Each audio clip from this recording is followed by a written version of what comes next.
क्या आपको भी लगता है कि वर्णमाला सिर्फ अ, आ, ई है? अगर ऐसा है तो आप कॉम्पिटिटिव एग्जाम्स में अपने मार्क्स खो रहे हैं। आज के इस क्लास में हम वर्णमाला के उन डीप कॉन्सेप्ट्स को समझेंगे जो अक्सर एग्जाम में हमें फंसा देते हैं। तो हेलो साथियों, वेलकम बैक टू आनंद हिंदी। पिछले सेशन में हमने स्वर को कवर किया था। हमने स्वर के विभिन्न आधारों पर भेद पढ़े थे।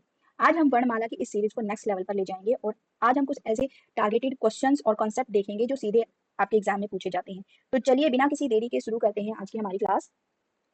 तो आज का हमारा टॉपिक है व्यंजन। स्वर को हम लास्ट क्लास में कवर कर चुके हैं। आज हम पढ़ने वाले हैं व्यंजन। व्यंजन होते क्या हैं?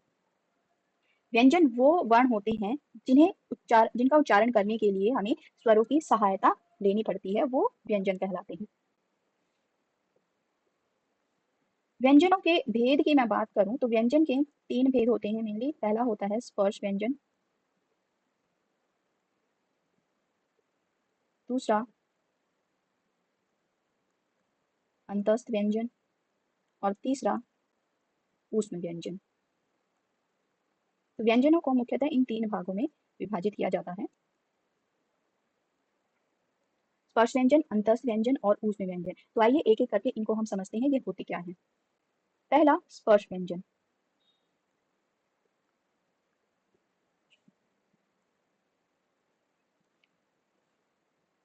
स्पर्श व्यंजन वो व्यंजन होते हैं या वो वर्ण आप कह सकते हैं कि जिनका उच्चारण करते समय वायु हमारे मुख के विभिन्न भागों को छूकर बाहर निकलती है। स्पर्श से ही आप इसके नाम से ही आप अंदाजा लगा पा रहे होंगे। स्पर्श करना यानी छूना, टच करना। इसका मतलब जो हमारे मुख के भाग होते हैं, हम क्या कह सकते हैं इनके बारे में कि वायु मुख के भाग कौन से होती हैं? कंठ, तालु, मूर्धा, दंत और ओष्ठ, ये हमारे मुख के भाग होते हैं। और जब हम स्पर्श व्यंजनों का उच्चारण करते हैं तो वायु जो हमारे फेफड़ों से जो वायु निकलती है वो इन भागों को छूते हुए हमारे मुख से बाहर निकलती है। स्पर्श व्यंजनों की मैं बात करूं तो क से लेकर म तक टोटल 25 यानी 25 स्पर्श व्यंजन होते हैं। चलिए इनको पढ़ते हैं। इन 25 स्वर व्यंजनों को हम 5 वर्ग में बांटते हैं। पहला वर्ग होता है क वर्ग, दूसरा च वर्ग, तीसरा ट वर्ग, त वर्ग और प वर्ग। ये 5 वर्ग होते हैं जिनमें हम स्पर्श व्यंजनों को बांटते हैं। क वर्ग में कौन से स्पर्श व्यंजन आते हैं? क, ख, ग, ख और अ। च, छ, ज, झ और ञ। ट, ठ, ड, ठ, ण। त, थ, द, थ और न। प, फ, ब, ह और म। तो ये है हमारे 5 वर्ग और उन 5 वर्गों के व्यंजन। अब बात करते हैं इनके उच्चारण स्थान की, यानी जब हम इनका उच्चारण करते हैं तो इनका उच्चारण करते समय जो हमारे फेफड़ों से जो वायु निकलती है वो हमारे मुख के कौन से भागों को छूती है। तो जो क वर्ग होता है इसका उच्चारण स्थान होता है कंठ, यानी जब हम इनका उच्चारण करते हैं तो जो वायु निकलती है वो सीधा हमारे कंठ से बाहर निकलती है, कंठ को ही हमारे छूती है। दूसरा है च वर्ग। च वर्ग का उच्चारण करते समय वायु हमारे तालु को छूती है, इन्हें तालव्य व्यंजन कहते हैं। ट वर्ग का उच्चारण होता है मूर्धा से, यानी जो वायु होती है वो मूर्धा को स्पर्श करती है। त वर्ग दंत्य या दंत, और जो प वर्ग होता है उसका उच्चारण स्थान होता है ओष्ठ। तो जो ये उच्चारण स्थान है ये बहुत इंपॉर्टेंट है। किसी भी कोई भी एग्जाम है ऐसा नहीं हो सकता कि उच्चारण स्थान से कोई क्वेश्चन ना आया हो। तो ये है हमारे स्पर्श व्यंजन। क से लेकर म तक 25 व्यंजन होते हैं। इन्हें 5 भागों में बांटा जाता है और इनके उच्चारण स्थान जो कि आपके एग्जाम के पॉइंट ऑफ व्यू से बहुत ज्यादा इंपॉर्टेंट है, आप इन्हें अपने नोट्स में लिख सकते हैं। अब हम बात करते हैं अंतस्थ व्यंजन की। अंतस्थ व्यंजन होते क्या है? अंतस्थ व्यंजन, सबसे पहले अगर इनकी डेफिनेशन की मैं बात करूं, जो अंतस्थ व्यंजन होते हैं वो ऐसे व्यंजन होते हैं जिनको बोलते समय या जिनका उच्चारण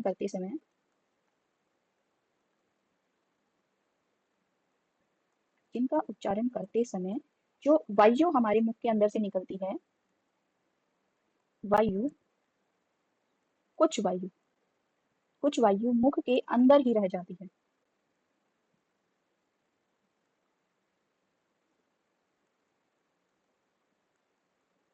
तो उन्हें हम अंतस्थ व्यंजन कहते हैं।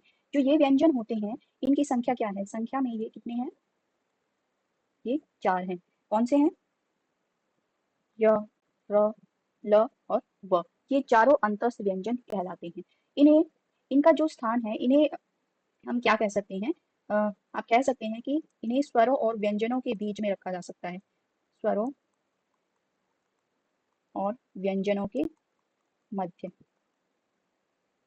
क्योंकि जो ये रहते तो व्यंजनों के साथ है, लेकिन जो इनका उच्चारण होता है, आप देखेंगे कि इनका जो उच्चारण होता है वो ऑलमोस्ट स्वरों की तरह ही किया जाता है। इसीलिए इन्हें अंतस्थ व्यंजन भी कह सकते हैं। अंतस्थ का मतलब क्या होता है? जो स्वर और व्यंजनों के बीच में आते हैं वो व्यंजन।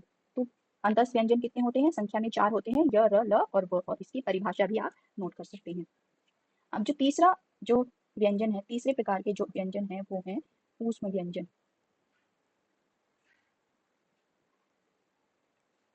ऊष्म, इसके नाम से ही हम जान सकते हैं कि ऊष्म, ऊष्म का मतलब क्या होता है? गर्म या गर्मी। तो जो ऊष्म व्यंजन होते हैं, इनकी परिभाषा में हम क्या लिखेंगे कि जो वायु होती है, मुख से निकलने वाली वायु, वो गर्म होकर बाहर निकलती है।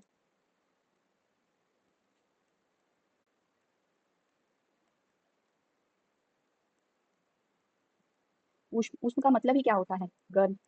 तो जब हम इन व्यंजनों का उच्चारण करते हैं तो जो हवा होती है वो थोड़ा गर्म हो जाती है और फिर हमारे मुख से बाहर निकलती है। संख्या में, संख्या की बात करूं तो संख्या में ये भी 4 होते हैं। कौन से होते हैं? श, स, स और ह। आप इनका उच्चारण करके देख सकते हैं। जब हम इन चारों का उच्चारण करते हैं तो जो वायु होती है वो गर्म होकर बाहर निकलती है। इसके अलावा इनका जो अन्य नाम है, दूसरे नाम इनके क्या हो सकते हैं? ऊष्म व्यंजन को और क्या कहा जा सकता है? इन्हें संघर्षी व्यंजन भी कहते हैं।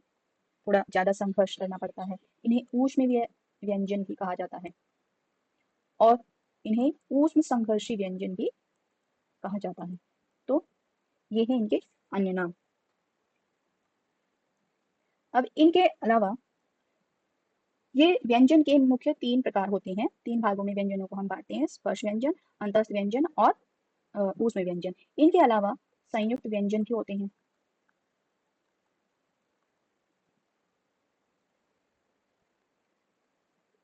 संयुक्त व्यंजन होते क्या हैं? संयुक्त का मतलब क्या होता है? यानी जॉइंट, जुड़े हुए। जो दो या दो से अधिक व्यंजनों के मेल से बनते हैं उन्हें हम संयुक्त व्यंजन कहते हैं। ये कितने होते हैं? ये संख्या में, ये इनकी संख्या कितनी होती है? 4 होती है। श, त्र, च और श। जो श होता है वो कैसे बनता है? क प्लस श, त्र, त प्लस र से बनता है। जो ज्ञ होता है वो ज प्लस ञ से बनता है। इसका उच्चारण हम ज्ञ करते हैं, लेकिन ये ज्ञ होता नहीं है, ये ज्ञ होता है। तो इसलिए ये ज और य से बनता है। जो श होता है वो श प्लस र से बनता है। संयुक्त व्यंजन भी बहुत इंपॉर्टेंट होते हैं। आपसे पूछा जा सकता है कि कौन सा संयुक्त व्यंजन किन व्यंजनों से, किन दूसरे व्यंजनों से मिलकर बना है। इन्हें अन्य नाम क्या दिए गए हैं? संयुक्ताक्षर इन्हें कहा गया है, क्योंकि वर्णों को अक्षर कहा जाता है और ये संयुक्त है, इसलिए इन्हें संयुक्ताक्षर कहते हैं। और क्या कहते हैं? व्यंजन गुच्छ, व्यंजनों का गुच्छा, व्यंजन गुच्छ भी इन्हें कहा जाता है।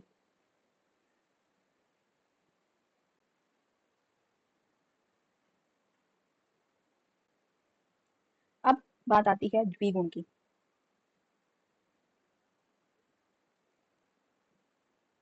द्विगुण व्यंजन।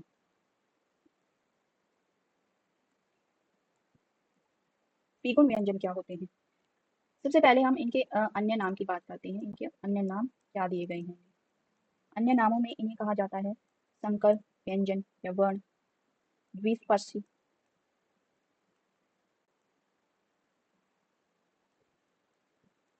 द्विस्पृष्ट, ताड़नजात व्यंजन और उपक्षिप्त व्यंजन भी इन्हें कहा जाता है। ताड़नजात और उपक्षिप्त, इनका मतलब क्या होता है? आपने देखा होगा कि ऐसे व्यंजन होते हैं जिनके नीचे ऐसे ये बिंदी लगती है।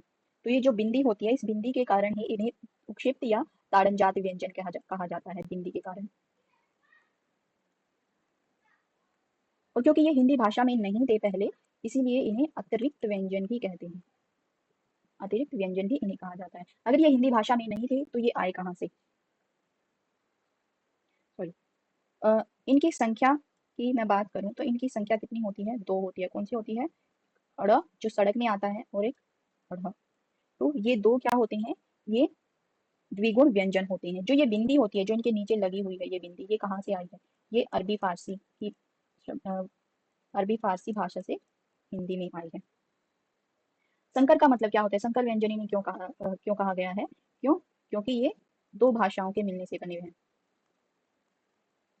दो भाषाओं के मेल से ये बने हैं, इसलिए इन्हें संकर व्यंजन कहा जाता है। क्योंकि देखिए, जो ड और ढ होता है, ये तो हिंदी के व्यंजन है ही, और जो ये इनके नीचे बिंदी लगी हुई है, ये अरबी फारसी की है। तो हिंदी और अरबी फारसी की भाषा दोनों के मिलने से ये उत्क्षिप्त व्यंजन बने हैं, इसीलिए इन्हें क्या कहते हैं? संकर व्यंजन कहते हैं। इनके अलावा ये सघोष होते हैं, सघोष व्यंजन होते हैं। और इनका उच्चारण स्थान कहाँ से होता है? उच्चारण स्थान की मैं बात करूँ तो इनका उच्चारण स्थान मूर्धा से होता है। मूर्धा से ये उच्चारित होते हैं। तो ये थे द्विगुण व्यंजन। अब आता है एक विशिष्ट व्यंजन। विशिष्ट वर्ण कह सकते हैं आप, व्यंजन कह सकते हैं। विशिष्ट व्यंजन क्या होता है? कौन सा होता है? अगर आप हरियाणा से या राजस्थान से बिलोंग करते हैं तो आपने कभी सुना होगा कि जो हरियाणा और राजस्थान वाले हैं वो ल को क्या बोलते हैं? ड़ बोलते हैं। जैसे जो हिंदी भाषा है उसमें बोला जाता है काला, पीला, लेकिन जो हरियाणा वाले और राजस्थान वाले होते हैं वो क्या बोलते हैं? वो बोलते हैं काड़ा, पीला। तो जो ये ल का एक अलग और डिफरेंट साउंड आता है, वो होता है, वो ल नहीं होता, वो एक अलग से व्यंजन होता है। ये होता है अड़। ये एक नया व्यंजन जोड़ा गया है। नया व्यंजन या वर्ण जोड़ा गया है। इसे जो हमारा केंद्रीय हिंदी निदेशालय है उसने हाल ही में इसे जोड़ा है, और इसको जोड़ने के साथ ही जो हमारे कुल वर्ण हैं हिंदी में, जो कुल वर्ण हैं उनकी संख्या बढ़कर कितनी हो गई है? 53 हो गई है। और जो कुल व्यंजन है, कुल व्यंजनों की बात करूं तो वो कितनी हो गई है? 44 हो गई है।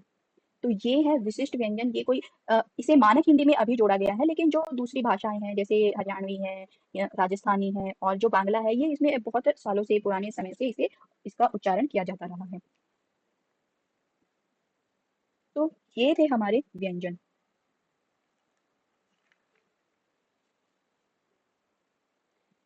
अब व्यंजनों को कुछ अलग आधारों पर भी डिवाइड किया जाता है, उन्हें उनके भेद किए जाते हैं। उन्हें हम नेक्स्ट क्लास में पढ़ेंगे। तो आपको ये कैसी क्लास कैसी लगी, कमेंट करके जरूर बताइएगा। अच्छी लगी तो लाइक करिए, अपने दोस्तों के साथ शेयर करिए जो सीरियसली तैयारी कर रही हैं, और अपना जो फीडबैक है वो कमेंट में जरूर लिखिए। और हाँ, अगर आपने हमारे चैनल को अभी तक सब्सक्राइब नहीं किया है तो कर लीजिए, ताकि अगली क्लास आपसे मिस न हो। तो चलिए मिलते हैं अगले वीडियो में। Stay positive and keep studying. Thank you.